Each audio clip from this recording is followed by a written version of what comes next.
तो दोस्तों, कैसे हैं आप सब। मैं राकेश त्यागी अपने इस चैनल पर आप सभी का दिल से स्वागत करता हूं।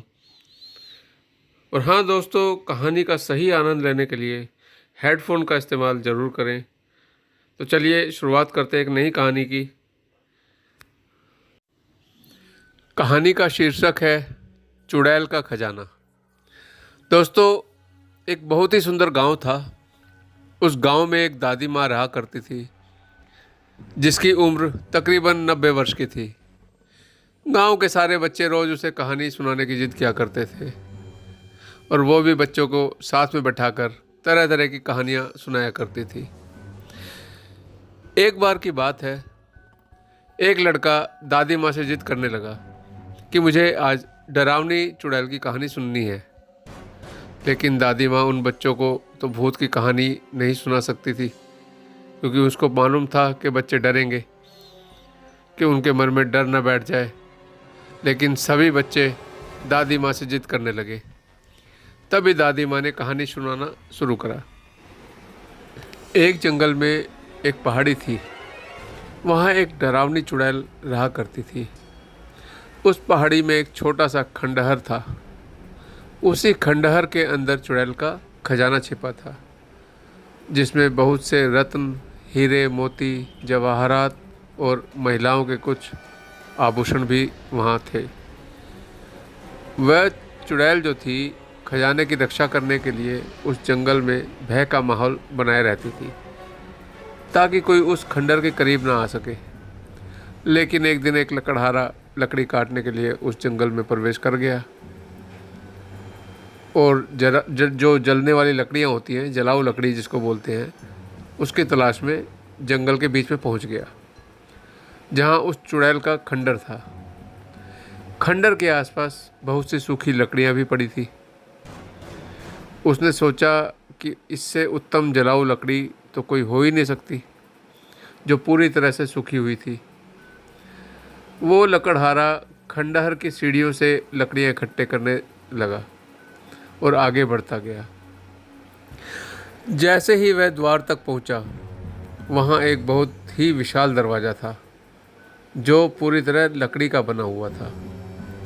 लकड़हारे ने आज से पहले इतनी खूबसूरत कारीगरी कभी नहीं देखी थी। जैसे ही उसने उस दरवाजे को स्पर्श किया, उसे अजीब सा एहसास हुआ। उसे लगा मानो कोई उसे अंदर बुला रहा है। मदहोशी की हालत में लकड़हारा अंदर प्रवेश कर गया। खंडर के अंदर जाते ही उसकी आंखें चकाचौंध हो गई। बड़े बड़े मिट्टी के बर्तनों में अशर्फियाँ, सिक्के और हीरे जवाहरातों का भंडार था। लकड़हारे ने आज से पहले इतने दौलत कभी नहीं देखी थी। स्वाभाविक है कि कोई भी इंसान इतना बड़ा खजाना देखकर तो चकाचौंध हो ही जाएगा। उसने कभी इससे पहले इतना बड़ा खजाना नहीं देखा था, तो वो तो मानेगा ना कि हाँ भाई, इतना बड़ा खजाना मुझे मिल गया है, तो वो तो अपना आपा खो ही जाएगा।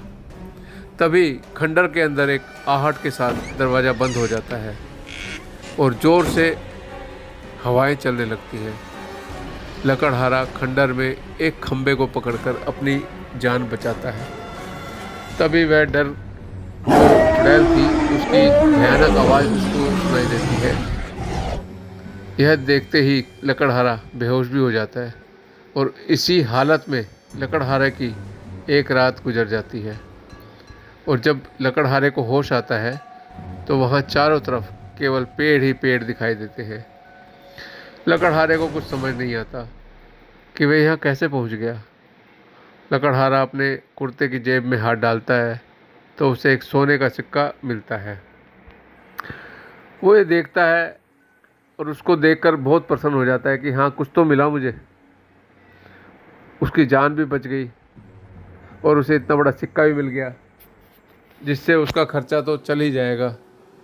और वह उत्साहित होकर अपने गांव वापस बिना लकड़ियों के ही आ जाता है। घर में आकर सभी को यह बात बताता है, लेकिन उसके घर वाले कोई भी प्रतिक्रिया नहीं देते। उसे लगता है, मैं इतनी ज़ोर ज़ोर से सबको अपनी बातें बता रहा हूँ, लेकिन मेरी कोई बातें सुन क्यों नहीं रहा। मेरी बातें कोई सुन क्यों नहीं पा रहा? मैं इतना चिल्ला रहा हूँ मगर कोई प्रतिक्रिया कोई क्यों नहीं दे रहा? किसी को मेरी आवाज़ नहीं आ रही।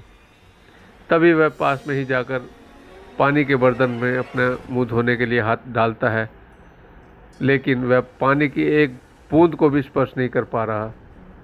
उसे समझ नहीं आ रहा कि वो हो क्या रहा है, कि वो अदृश्य हो गया है या उसकी मृत्यु हो चुकी है।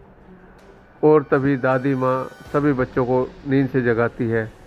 दरअसल कहानी सुनते सुनते सभी बच्चों को नींद आ चुकी थी, और जैसे ही सभी बच्चों की आंखें खुलती हैं तो सभी बच्चों के हाथ में एक एक सोने के सिक्के होते हैं, और वो बच्चा जिसने दादी माँ से कहानी सुनाने की जिद की थी, वो बच्चा गायब हो चुका होता है।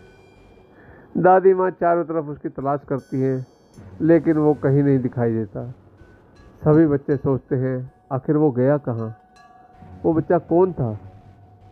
इतना रहस्यमय बच्चा,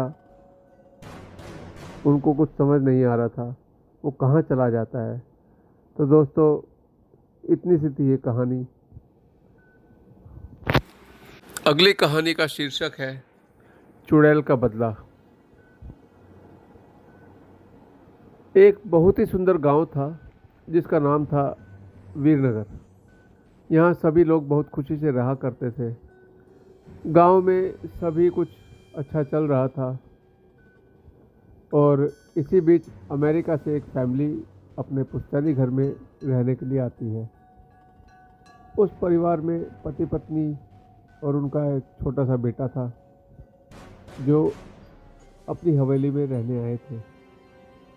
सभी के आते ही गांव वालों में खुशी की लहर दौड़ पड़ी, क्योंकि ये फैमिली जो थी कोई और नहीं बल्कि इस गांव में रहने वाले एक पुराने जमींदार की थी, और गांव वाले उनकी बहुत इज्जत किया करते थे। सब कुछ मतलब ठीक चल रहा था, बहुत बढ़िया चल रहा था। लेकिन अचानक एक दिन परिवार के बच्चे की जो है तबीयत खराब हो गई। अचानक तबीयत बिगड़ने लगती है। सभी को लगता है कि मौसम परिवर्तन हुआ है, हो सकता है इस वजह से बच्चा बीमार हो गया। बात तो कुछ हो रही थी, ये धीरे धीरे लड़के का जो चेहरा था नीला पड़ने लगा।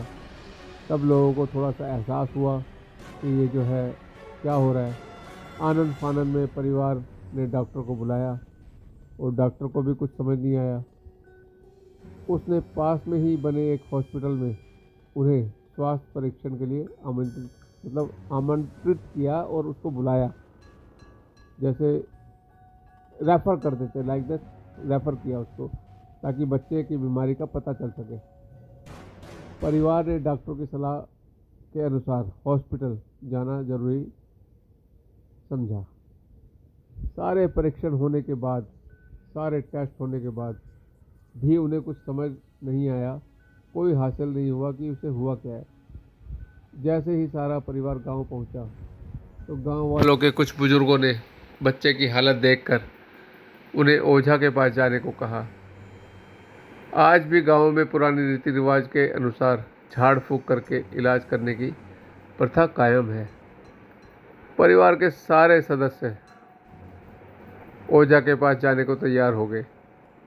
गांव के पास ही पहाड़ी में एक बाबा रहते थे जो काली विद्या में माहिर थे। जैसे ही उनके आश्रम की सीढ़ियों में वह बच्चे को अपने परिवार के साथ पहुंचा तो ओझा जोर जोर से चिल्लाने लगे, तू क्यों आई है? इतने बरसों के बाद भी तेरा बदला शांत नहीं हुआ। तू क्यों यहाँ आई है, ये बता हमें। ये सब सुनकर बच्चे के माता पिता अपने गांव वालों के साथ दहशत में आ चुके थे। उन्हें समझ ही नहीं आया कि बाबा को इतना क्रोध क्यों आ रहा है, जबकि उन्हें अभी तक कोई बात बताई नहीं गई थी। लेकिन बाबा तो काली माया में माहिर थे, इस वजह से उन्हें रूहानी ताकतों को पहचानना आता था। सभी लोगों ने आश्रम में प्रवेश किया, लेकिन बाबा ने केवल उस बच्चे को पास आने का निमंत्रण दिया और उसको अपने पास बुलाया। बच्चे की हालत बहुत ही ज़्यादा ख़राब थी। उसकी आंखों में लाली आ चुकी थी, उसकी आंखें पूरी लाल हो चुकी थी, उसका शरीर नीला पड़ चुका था और उसके शरीर का तापमान आम बुखार से कहीं ज़्यादा था। ओझा ने विभूति उठाकर बच्चे के मुंह पर फेंका। बच्चा जमीन पर लेट गया और ज़ोर ज़ोर से हाथ पैर हिलाने लगा। किसी को कुछ समझ नहीं आया कि बाबा की विभूति से क्या चमत्कार हुआ कि बच्चा अपने आप ज़मीन पर लेट कर ऐसी हरकतें करने लगा। तभी अचानक बच्चा अपने पैर की उंगली के बल खड़ा हो गया और बहुत ही खूंखार औरत की आवाज़ में ओझा को उनके पुराने नाम से बुलाया। अरे ओ प्रेमनाथ, मैं तुझे नष्ट कर दूंगी। लड़के का ऐसा स्वर सुनकर उसके माँ बाप घबरा गए। लड़के को इस अवस्था में देखकर उन्हें कुछ समझ नहीं आ रहा था कि ऐसा क्यों हो रहा है। तभी ओझा ने एक मंत्र पढ़कर बच्चे को अपने काबू में किया। सारे गांव वाले ओझा से पूछने लगे, बाबा ये क्या है, ये सब चमत्कार क्या है, ये बच्चा ऐसा क्यों बोल रहा है। तभी ओझा ने बताया कि इसके अंदर कोई चुड़ैल आ चुकी है जो कि आज 70 साल पहले चोरी के आरोप में जिंदा जला दी गई थी। उसे ऐसी सज़ा देने वाले कोई और नहीं बल्कि इसी बच्चे के दादाजी थे और वो चुड़ैल अपना बदला लेने इसी से आई है। मतलब इस बच्चे से उस जो सज़ा दी गई थी चुड़ैल को, उसका बदला इस बच्चे से लेने आई है, ऐसा उन्होंने बोला।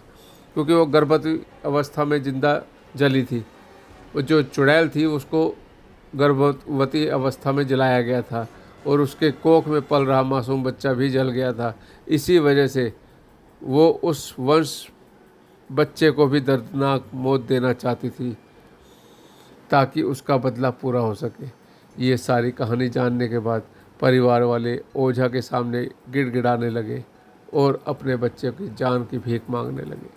तभी ओझा ने अपनी ओर जो उनकी तपस्वी शक्ति और मंत्रों से उच्चारण के साथ उस चुड़ैल को मासूम बच्चे से बाहर निकाला और कुछ ही क्षणों में बच्चा सामान्य हालत में आने लगा। सभी को लगा कि सब कुछ हमेशा के लिए ठीक हो जाएगा, लेकिन यह तो एक शुरुआत थी। दोस्तों, ये इतनी सी ही ये कहानी थी। ऐसी ही और कहानी सुनने के लिए अगर आपको ये कहानी पसंद आई हो तो मेरे चैनल को लाइक और सब्सक्राइब करें और शेयर करें। आगे भी मैं ऐसी ही कहानियाँ आपके सामने पेश करूँगा और ये मेरे लिए मोटिवेशन का काम करेगा अगर आप मेरे चैनल को सब्सक्राइब और लाइक करेंगे। ये मेरी शुरुआत है दोस्तों। हो सकता है मेरी त्रुटियाँ हों, इसमें मेरी कमियाँ रही हों, उनको सुधारूँगा। आपका साथ मेरे लिए बहुत ज़रूरी है। धन्यवाद।